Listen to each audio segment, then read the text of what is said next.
Nag-enjoy muna sa ngayon si Pinoy gymnast Carlos Yulo kasunod ng kanyang tagumpay sa Paris Olympics. Matapos ang pagdiriwang, ano nga ba ang mga plano ng double Olympic gold champion? Alamin sa balitang hatid ni Oscar Oida. Ang double gold Olympic victory ni Carlos Yulo.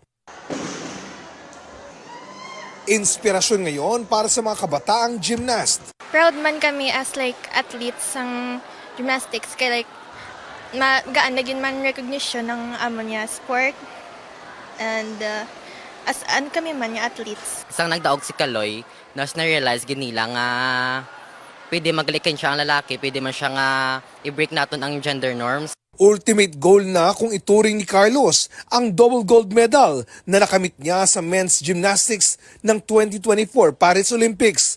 Pero sabi niya sa panayam sa 24 oras, hindi pa tapos ang kanyang pagtahak sa mundo ng palakasan. Wala na po akong hinihiling iba pa ngayon. Sobrang grateful po ako kay Lord na narinig niya po at di niya po ako pinabayaan sa lahat ng mga challenges na binigay niya sa akin. Nag-grow ako. Hindi pa po ako magtitigil. Siyempre gusto ko pa po mag-Olympics sa 2028.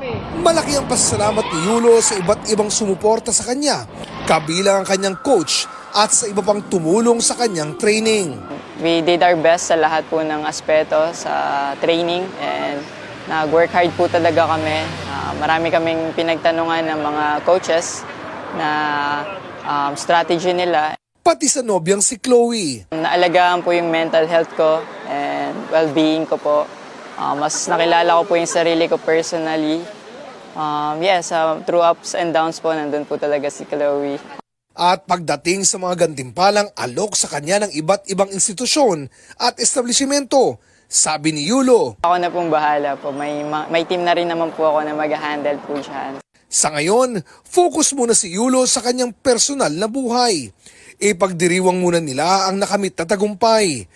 Pero meron din siyang kailangan pagandaan sa susunod na sabak niya sa gymnastics. Mag-iiba na rin po kasi yung code of points next year. Ayun po yung pag-aaralan po namin and kailangan ko pong mag-adjust. Oscar Oida, nagbabalita para sa GMA Integrated News.